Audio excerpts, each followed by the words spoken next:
بسم اللہ الرحمن الرحیم۔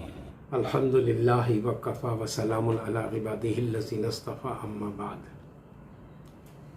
رمضان اللہ کا مہینہ تھا جو گزر گیا، یعنی رمضان کا مہینہ چلا گیا، لیکن جس کا مہینہ تھا اللہ کی وہ پاک ذات وہ ہمیشہ سے ہے اور ہمیشہ رہے گی۔ تو اس وقت اللہ پاک کے دو حق ہر امتی کے ذمے ہیں۔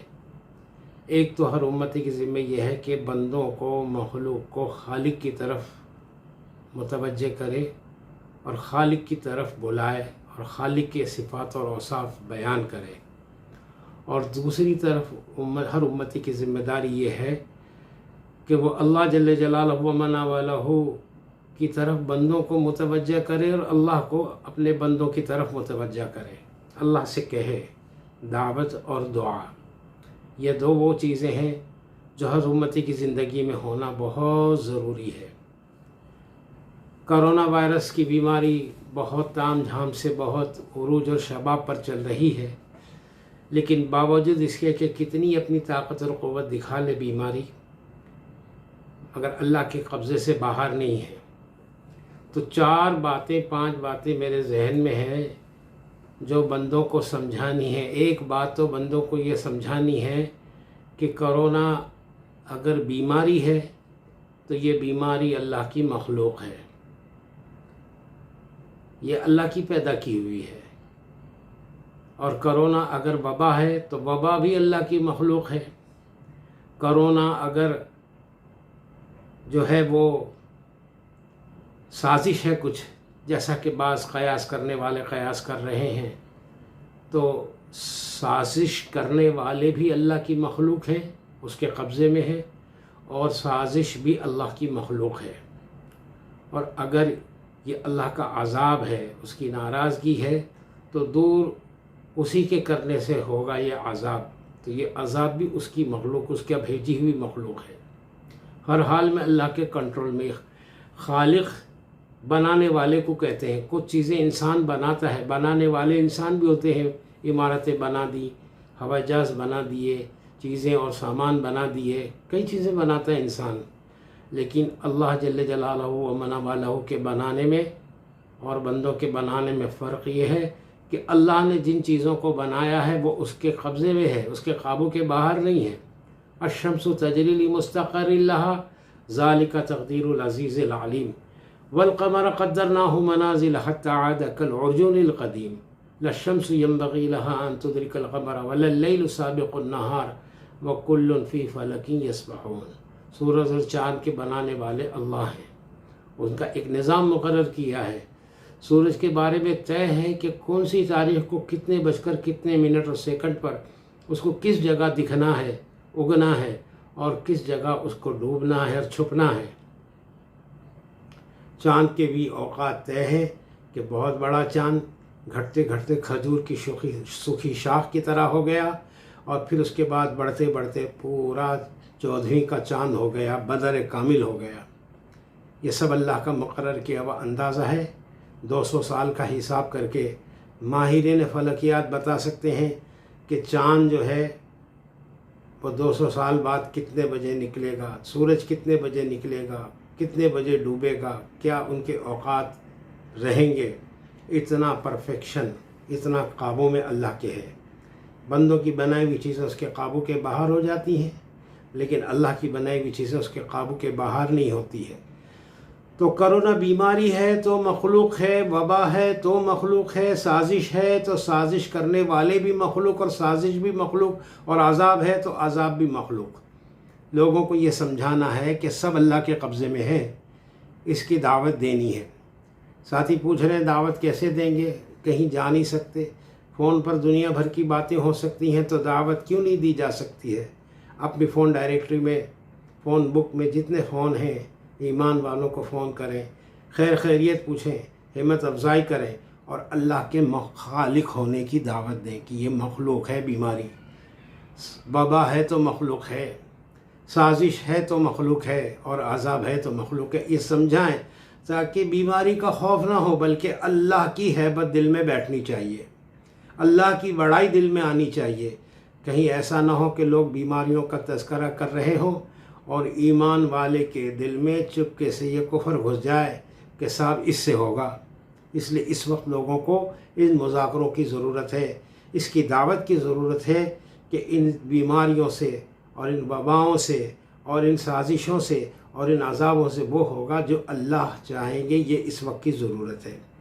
دوسری بات، اللہ سے ہم یہ بات کہیں، یہی بات اللہ سے کہیں، بندوں سے کہیں تو دعوت بنے گی، اور اللہ سے کہیں تو دعا بن جائے گی کہ اللہ اگر یہ بیماری ہے تو تیرے قبضے میں ہے، تو اس بیماری کو شفا سے بدل دے، اور اللہ اگر یہ وبا ہے تو وبا تیری بھیجی ہوئی ہے تو اس کو واپس اپنے پاس بلا کر پوری انسانیت کو خلاصی نصیب فرما، اور اللہ اگر یہ کسی سازش کرنے والے کی سازش ہے تو سازش کرنے والا بھی تیرے قبضے میں ہے اور سازش بھی تیرے قبضے میں ہے، اس سازش کو بے نقاب کر اور ناکام اور نامراد کر دے سازش کرنے والوں کو، اور اے اللہ اگر یہ عذاب ہے تیرا تو ہمارے گناہوں کو معاف کر دے۔ خود یہ کہنا دعا میں کہ اللہ خصوصاً ان گناہوں کو معاف کر دے تیرے بندوں کے جس کی وجہ سے تو نے یہ مصیبت مسلط کی ہے، یہ عذاب مسلط کیا ہے۔ اے اللہ گناہوں کو معاف کر دے، کیونکہ معافی کو تو پسند کرتا ہے۔ چنانچہ اے اللہ ہم سے درگزر فرما دے، اللہ سے مانگنی معافی، استغفار، اے اللہ معاف فرما، درگزر فرما، اور اللہ سے کہنا اللہ تیرے لاکھوں کروڑوں بندے اس وقت اسے دعا مانگ رہے ہیں، مانگنے والوں کی جائز حاجات کو تو پورا فرما، کیونکہ دعا کا قبول کرنا تیرے بس کا ہے، تو ہی دعا قبول کرنے والا ہے۔ تو اللہ جائز دعا مانگنے والوں کی جائز دعاؤں کو عافیت سے قبول فرما لے۔ یہ اللہ سے کہنا ذہن میں رکھو کہ اللہ بیماری ہے تو شفا بھی تو دے سکتا ہے، اگر بیماری تو نے اتاری ہے تو، وبا ہے تو وبا تو نے بھیجی ہے تو واپس بلا سکتا ہے، سازش ہے تو کرنے والا تیرے قبضے میں ہے، اللہ اس کی سازش کرنے والے کو بھی ناکام کر اور سازش کو بھی ناکام اور نامراد کر اور بے نقاب کر دے، بے حیثیت کر دے سازش کرنے والوں کو، اس کے ناجائز مقاصد کو فیل کر دے۔ اور اے اللہ اگر یہ تیرا عذاب ہے تو اللہ ہمارے گناہوں کو معاف کر، خصوصاً ان گناہوں کو جس کی وجہ سے یہ عذاب آیا ہے۔ یہ اللہ سے کہنا دعوت میں ایک طرف اللہ کے بندوں کو اللہ کی سمجھانی ہے اور دوسری طرف اللہ کو بندوں کے لیے سمجھانا ہے، اللہ تو کر لے۔ یہ دو پہلو زندہ ہو جائیں تو کیا مجال ہے کہ اللہ پاک قبولیت کے فیصلے نہ فرماوے۔ جب بہت سارے بندے مل کے کسی خیر کی طلب اللہ سے کرتے ہیں تو اللہ بھی اس خیر کا فیصلہ فرما دیتے ہیں۔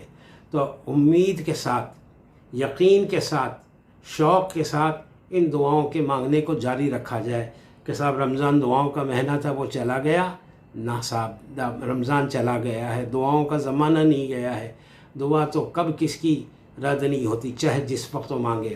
میری درخواست ہے کہ اللہ فرض نمازوں کے بعد تو خصوصاً اس دعا کو مانگنے کا اہتمام کریں۔ میں نے 2-3 دن پہلے ٹیکسٹ میسیج کی صورت میں بھی بہت سارے لوگوں کو بھیجی ہے یہ دعا، اور میں نے اس عید کی رات میں یہ دعا مانگنے کے لیے لوگوں سے کہا تھا، بعد میں پھر میں نے کہا کہ اب بھی اس کو جاری رکھیں، تو ٹیکسٹ میسیج میں بھی اس دعا کو میں نے بھیجا ہے، اور جنہوں نے ٹیکسٹ میسیج میرا نہیں دیکھا ہے تو یہ دعا کو سن کر سمجھ لیں اور اپنے الفاظ میں اللہ سے کہیں۔ اللہ پاک تو ساروں کے جذبات کو، ضرورتوں کو، حاجتوں کو سمجھتے ہیں، تو اللہ سے اپنے الفاظ میں ان چیزوں کو مانگیں، اس کے مانگنے کو جاری رکھیں۔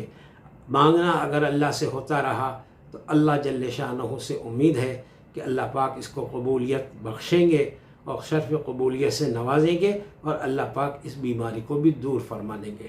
یہ اللہ پاک اپنے بندوں کو اپنے طرف متوجہ کرنے کے لیے یہ حالات لائے ہیں۔ وَلَنُذِيقَنَّهُم مِّنَ الْعَذَابِ الْأَدْنَىٰ دُونَ الْعَذَابِ الْأَكْبَرِ لَعَلَّهُمْ يَرْجِعُونَ۔ اللہ اپنے بندوں کو متوجہ کرنے کے لیے چھوٹے چھوٹے حالات لاتے ہیں، بڑے حالات بعد میں آئیں گے اگر رجوع نہیں ہوئی تو۔